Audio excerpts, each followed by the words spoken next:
ንጉሥ ማራኪ አፍለኛው ጉልበተኛ ደጃዝማች ካሳ ሰራዊታቸውና መሳሪያቸውን ካደራጁ በኋላ ለአፄ ተክለ ጊዮርጊስ ሲገብሩ የቆዩትን ተገቢውን ግብር አልከፍልም ብለው በማመጻቸው በሁለቱ መካከል የተጧጧፈ የዛቻና የመልእክት ጦርነት ጀመረ።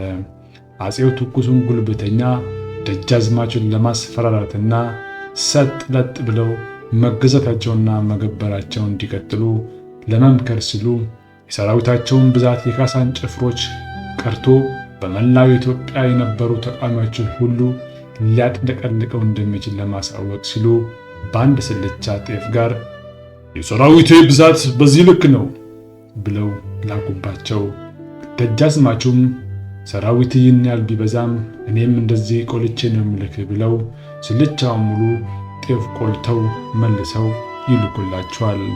እርር ብሎ የተቆላው ስልቻ ሙሉ ጤፍ ከፊታቸው የተዘረገፈው አጤም ከጤፉ ይልቅ እርር ብለው ኖሮ ከዚህ ወዲያ ጥጋብ፣ ከዚህ ወዲያ ድፍረት እንኳንስ በመሬት ከሰባቱ ሰማያት ወዲያ ቢሆን አይደርስብኝምና ምታ ነጋሪት ክተት ሰራዊት ብለው ከነበሩበት ከዋጋ አውራጃ ወደ ትግራይ ዘመቱ።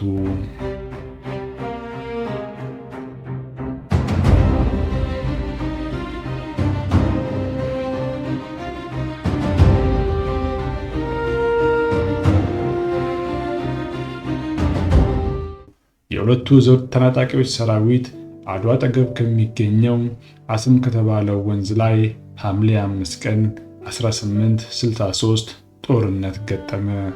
አንዲት ዘውድ በአንድ ሰው ራስ ላይ ለማስቀመጥ የአንዲት የሀገር ልጆች ተላለቁ። በዚያ የዘውድ ንጥቂያ ጦርነትም ያችኑ ዘውድ ማን ይወስዳት ይሆን እያለ የትግራዋይ የዋግና የበጌ ምድር ሕዝብ በሐሳብ ይዋልል ነበር።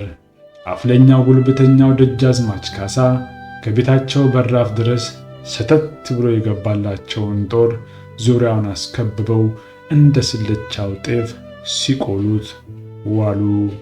አጋፋሪ አሉላ ከራሳቸው አሽከሮች ሌላ በርካታ ወታደሮች ተጨምሮላቸው በአንድ አቅጣጫ አሰልፈው ሲዋጉ ዋሉ። በመጨረሻም በለስ ቀናቸውና ራሳቸውን አፄ ተክለ ጊዮርጊስን ማርከው ለደጃዝማች ካሳ ቀረቡና ንጉሥ ማራኪ ከነዘውዱ የበዝብዝ አሽከር አሉላ ወንዱ ከነፋስ የፈጠነ በወንድነቱ የተማመነ ክንደ ብርቱ እንዳንበሳ በጠላት ሰፈር የሚያገሳ